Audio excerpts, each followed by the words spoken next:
Welcome to the historical theoretical performance reconstruction of the Blackfriars Theatre within the Elizabethan England. And during this moment, it was dedicated as the golden age in English history from Queen Elizabeth's term from 1558 to 1603, where English experienced peace and prosperity while the arts flourished. Poetry, music, and literature flourished during the English Renaissance, and this age is best known for its theaters as William Shakespeare and others wrote plays that we may still read and watch today. It was also an era of international exploration and expansion to establish colonies under English domain worldwide, especially the New World, to strengthen England's empire. In regards to the Blackfriars Theatre, during this era in 1956, the theatre was built. It was incorporated directly into the culture of England as it continued to re-evolutionize theatre. It is seen as the most important indoor theatre in London, and it was the premier theatre venue of the age. From 1599, it started with a new Blackfriars Theatre stage plays for boy actors, and from 1609 to 1642, it was the only indoor theatre of the King's Men or the Shakespeare's Company. And some notable occupants that were performed here were the King's Men, the Chapel Children, and the Blackfriar Boys. And for one of the most famous playwrights that we most know today is William Shakespeare, and he was one of the shareholders of the Blackfriars Theatre and spent over half his career in London performing and becoming a dramatist at this theatre, especially during this golden era. When considering the theatre configuration, the stage platform at the Blackfriars Theatre was at one end hall, meaning most of the audience was on one side of the stage. It was also a standard playing space with a second and even a third level platform all at one end of the hall. This design is similar to the proscenium arch style of theatre design that many theatres utilize today. With the proscenium configuration, there is a window that frames the play taking place on the stage. It clearly creates what is known as the fourth wall, an imaginary wall that separates the audience from the actors on stage. This type of stage gives everyone in the audience a good view because the performers need only focus on one direction rather than continually moving around the stage to give a good view from all sides.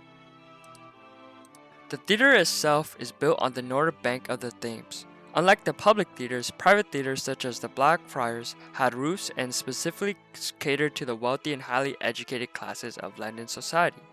The stage in the Blackfriars Theatre was at one end of the hall, meaning there was a significant difference in the quality of viewing experience for those closer to the stage versus that of those near the back of the hall. This allowed upper class, those who had more money and power, to attain the best seats. Along with this, the theatre had the capacity of up to 500 people.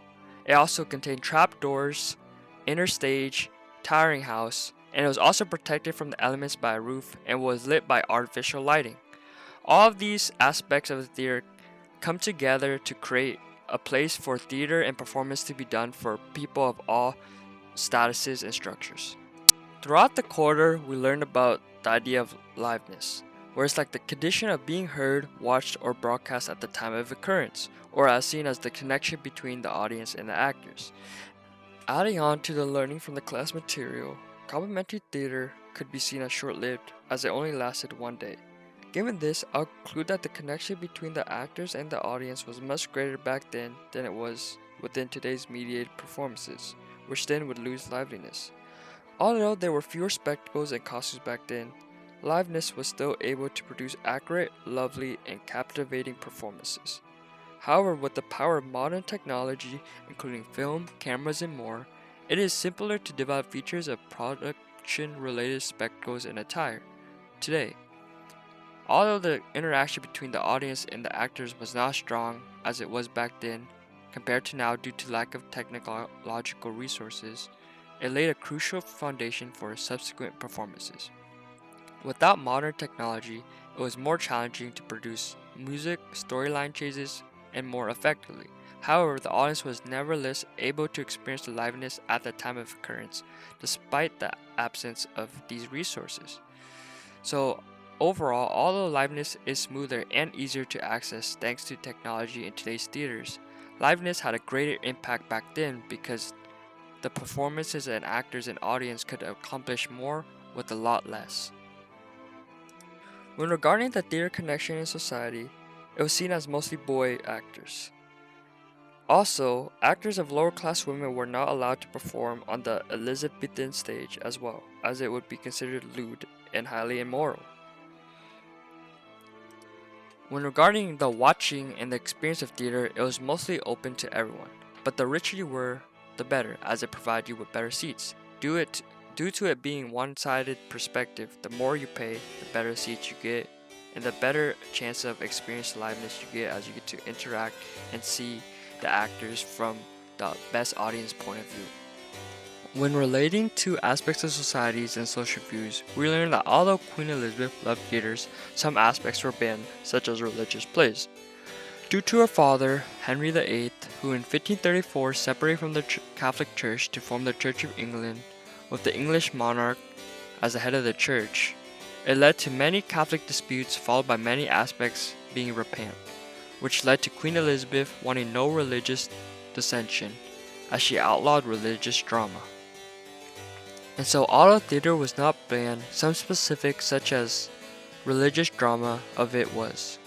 And so when looking at today, there is more room for creativity and drama, where many are able to express themselves in whatever way they want to. However, there are similarities, as similar to how Queen Elizabeth loves theater and literature, this love still remains the same today. Actors, performers, and audiences can still all come together to bring theater and literature to life, allowing for many experiences of the liveliness of many performances to be learned about, and also for men to understand the impact and joy that theater can provide for many. We see this as even though the original theater was destroyed in the Great Fire of London in 1666, it was reconstructed in 2001 and built into the Blackfriars Playhouse, continuing on the dreams and the goals of the Elizabethan era performances and motives.